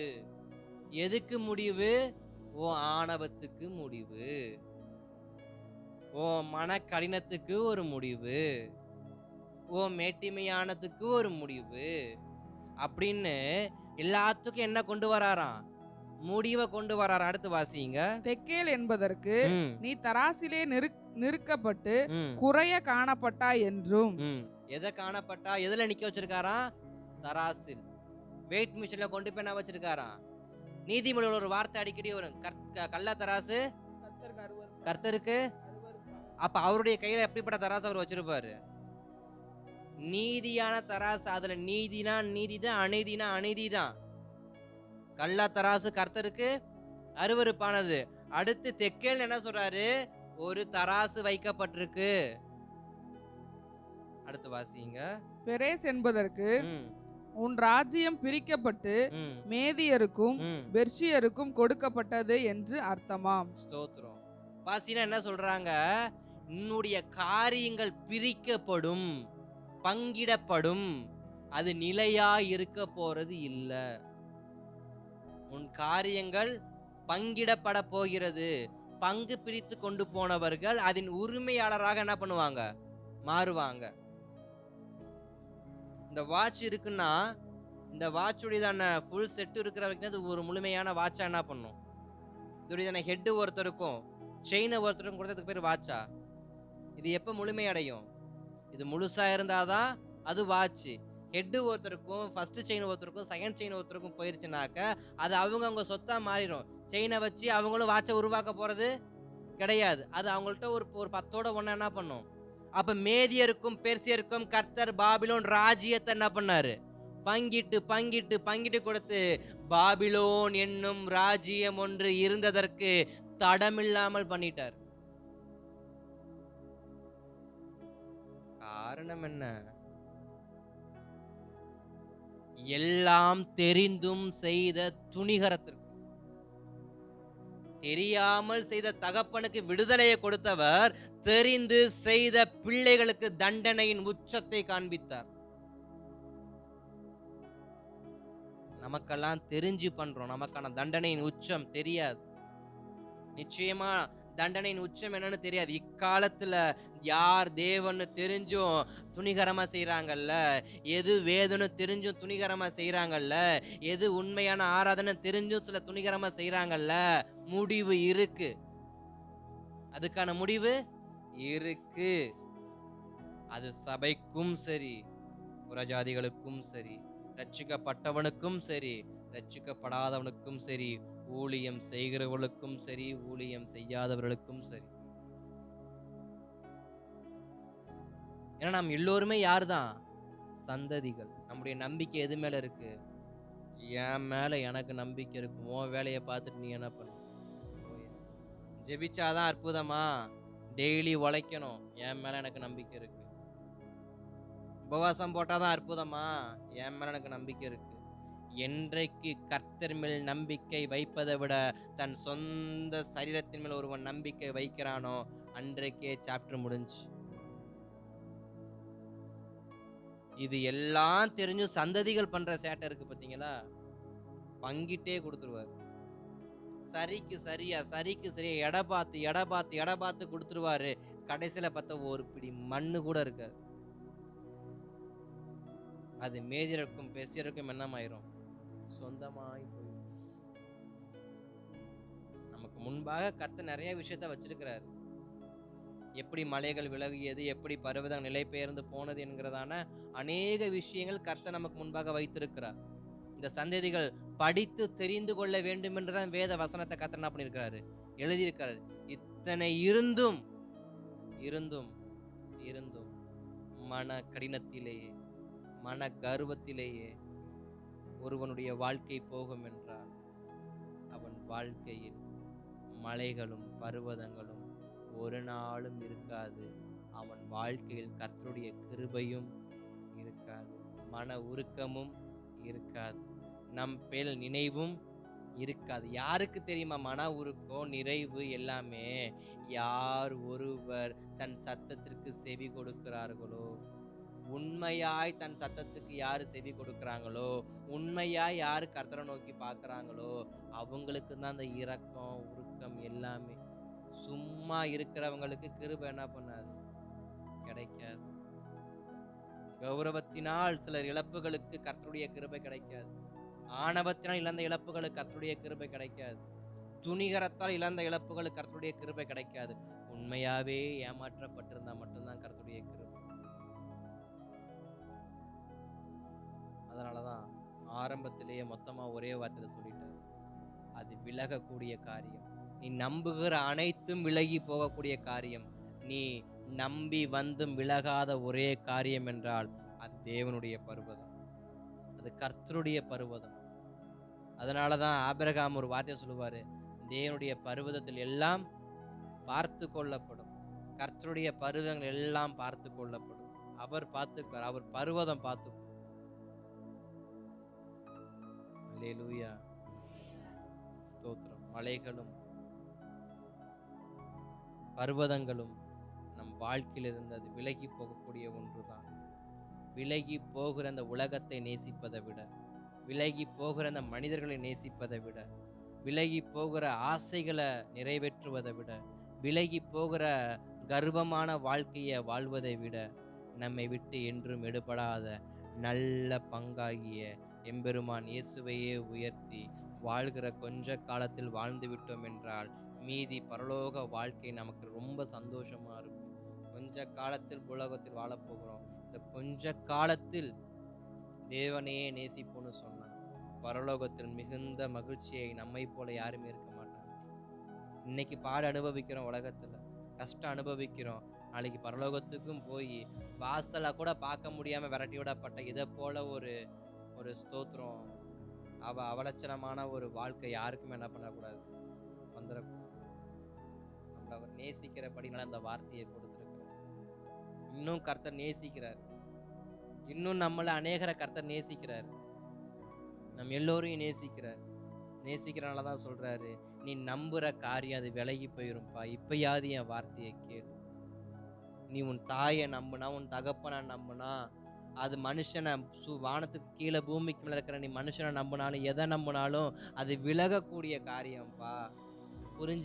புரிஞ்சுக்கன்னு தான் கர்த்தருடைய வார்த்தை மறுபடியும் மறுபடியும் வருது. அது விலகி போகக்கூடிய காரியம். இன்னும் 1/4 நூற்றாண்டோ, அரை நூற்றாண்டோ, 3/4 நூற்றாண்டோ, 1 நூற்றாண்டோ அது முடிஞ்சிடும். நிரந்தரம்னா மட்டும்தான். நம்முடைய வாழ்க்கையில நிரந்தரம் கர்த்தரை தவிர யாருமே இல்லை. அல்லேலூயா. அப்படியே ஜெபிக்கலாமா? அப்படியே ஸ்தோத்திரம். கொஞ்சமா கண்களை மூடி தேவ சமூகத்தை நோக்கி, ஆவியானவரே, ஜீசஸ், தேங்க்யூ.